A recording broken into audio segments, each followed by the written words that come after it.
నామమునకు మహిమ చెల్లునుగా. మరొక వాగ్దానంతో మీ ముందుకు రావడానికి ప్రభు చెప్పిన కృపటువంటి ప్రభుని నేను కనపరుస్తున్నా.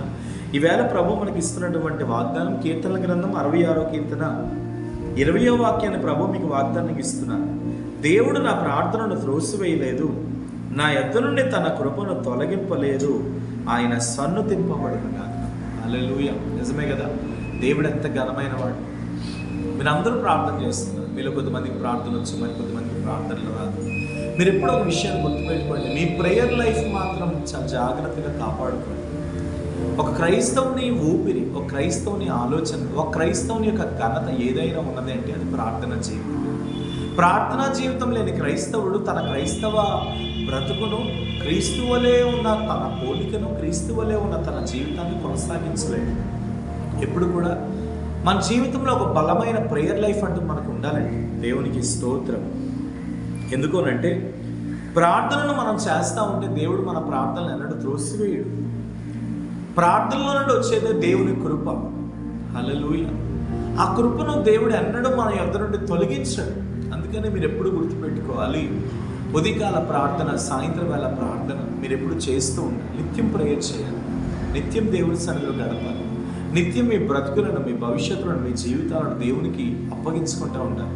మీరు ఎప్పుడైతే మీ బ్రతుకులను, మీ జీవితాలను దేవునికి అప్పగించుకుంటూ ఉంటారో ఆటోమేటిక్గా దేవుడు చేయవలసిన కార్యాలన్నీ మీ జీవితంలో చేస్తూనే ఉంటాడు. దేవునికి స్తోత్రం.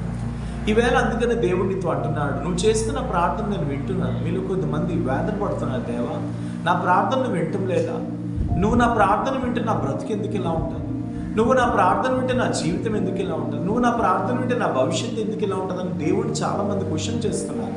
సంగమ క్వశ్చన్ మీరు గుర్తుపెట్టుకోండి. దేవుడు అన్నడు నీ ప్రార్థన త్రోసివేయడు. ఎప్పటికప్పుడు నీ ప్రార్థన వింటూనే ఉన్నాడు. నీ వద్ద నుండి కృపను కూడా తీసివేయలేదు, ఆ కృపను కూడా నీతోనే ఉంచాడు. కానీ ఒక విషయాన్ని గుర్తుపెట్టుకో, ఎన్ని శ్రమలు కలుగుతున్నాయో అంత సువర్ణంగా నువ్వు మార్చబడుతూనే ఉంటావు. ఎంత కన్నీరు నీకు ఎదురవుతుందో అంత సంతోషంగా నువ్వు మార్చబడుతూనే ఉంటావు. ఒకవేళ ఈ లోకమంతా నిన్ను ద్వేషించింది, ఈ లోకమంతా నిన్ను తృణీకరించింది, ఈ లోకమంతా నిన్ను అపహసించింది, ఈ లోకమంతా నిన్ను హేళనగా మాట్లాడింది, అయినా నువ్వు వేదన పడు. పిలిచిన నీ దేవుడు నమ్మదగిన దేవుడు. నీ యొద్ద నుండి ఎన్నడూ తన కృపను దూరం చేయడు, నీ యొద్ద నుండి ఎన్నడూ తన కనికరమును దూరం చేయడు, నీ యొద్ద నుండి ఎన్నడూ తన ప్రేమను దూరం చేయడు.